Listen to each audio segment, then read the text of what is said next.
పాలపళ్ళు అంటారు ఇవి.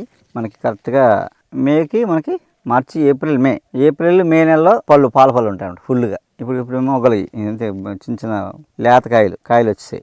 ఈ పళ్ళు అవుతాయి ఇంకొక నెలకి. పళ్ళు చాలా బాగుంటాయి, తినచ్చు. పళ్ళు మంచి బలం పిల్లలకి, అందరికీ మంచి బలం అనమాట. ఇంకా సంవత్సరానికి ఒకసారి పాలపళ్ళు తినాలన్నమాట. ఆ గింజలు కూడా మనం కూర వండుకోవచ్చు.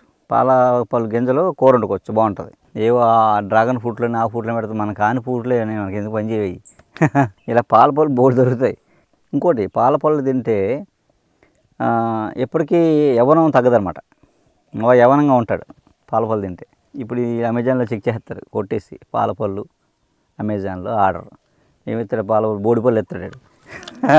పాలపళ్ళు అడిగింది తెలుసు. ఇప్పుడు నెక్స్ట్ తరం ఖచ్చితంగా మన టేస్ట్నే పట్టుకుంటారు. ఇంకా హాస్పిటల్ని వైద్యాలని ఏ వైద్యం నమ్మరు, ఆయుర్వేదం నమ్మరు, హోమియోపతి నమ్మరు, రేపతి నమ్మరు, యోగా నమ్మరు, మెడిటేషన్ నమ్మరు, ఏమీ నమ్మరు. పాత 100 ఏళ్ళ క్రితం మా ముత్తాత ఎలా బతికాడు, ఏం చేశారు. ఈ పాల చెట్టు ఇంటి దగ్గర వేసుకోవచ్చు, చాలా అందంగా ఉంటుంది. నీళ్ళు పోయక్కర్లేదు, మీరేం సేవ చేయక్కర్లేదు, అందంగా ఉంటుంది. ఎప్పుడైనా మనం ఊరికో చెట్టు ఉందనుకోండి, ఎవరికైనా ఇవ్వచ్చు అనమాట.